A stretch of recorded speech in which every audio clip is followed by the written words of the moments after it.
Wow. And you just thinking about, my father, he worked like 20, I know, 8 years in the same company, and his father is like much more. And we're moving so much faster. And, I'm talking to lots of people about innovation. And I think that one of the most important part of being um, satisfied is the fact that your capacity to give and to contribute to your work is so much more, because other than the fact that you're focused, you have more ideas and you are more I know, content, and you're not losing energy on things that might not work for you. And then and if they're open to it in the company, you could express so much more of your talents than just doing your job. That's it, done, going home at 5, whatever. And it's so important for people to see it much more than just ROI.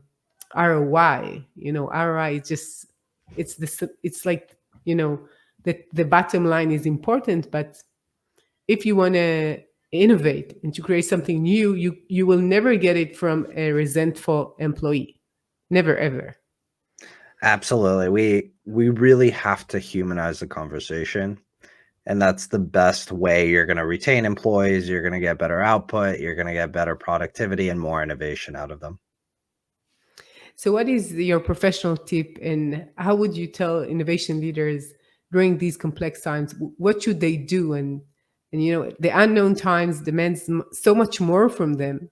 So what would be your first like professional tip? My number one tip is, in order for a leader to not be reactive, which is what we probably saw 90% of leaders, whether it be governmental officials or company leaders or small business owners, a lot of them reacted.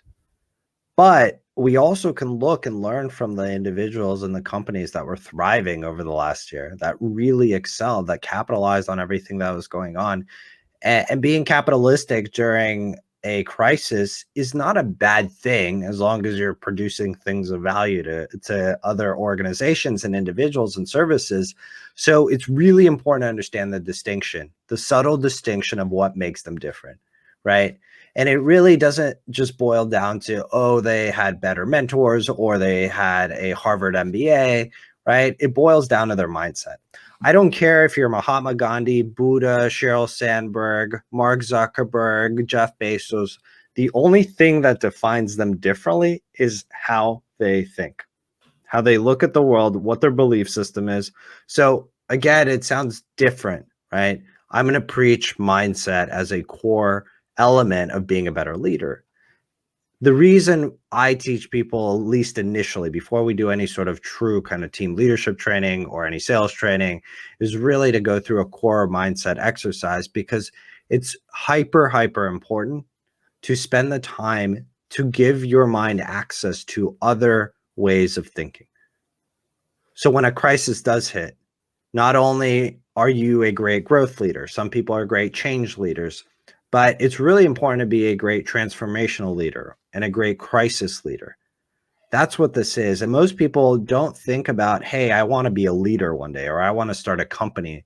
But I also have to teach myself how to potentially navigate through a crisis, right? There are very few founder-led large companies today. There are various reasons why they maybe got off the plane or the ship at some point. But the ones that really impressed me over the last year, politics aside, are Mark Zuckerberg and Mark Benioff, right? They've been there since day one at Facebook and Salesforce, respectfully. And they've managed through so many different types of events throughout the world, right? The pandemic being the most recent one.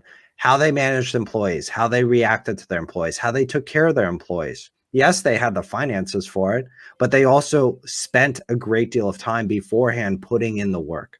So that's what mindset and mental fitness is. It's putting in the work before the events actually happen, right? That's what personal development is. It's doing the work before something happens so that you are actually prepared and you're extremely strong, in the same way that we compared being physically strong to going out and exercising, playing sports.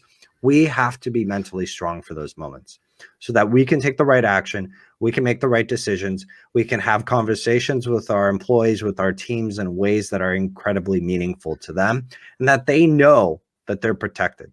They know that they're going to be there when things don't go well. Not every single business is built to survive, but the best CEOs know how to adapt.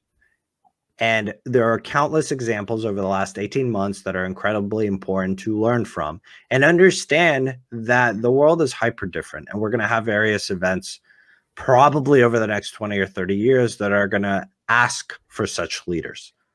So do the work now and put yourself in a position to actually become the CEO, become the leader that you know the world is going to need. So when those moments hit, there's going to be zero doubt in your mind what the right action is. And tell me more about mindset. How do you see the core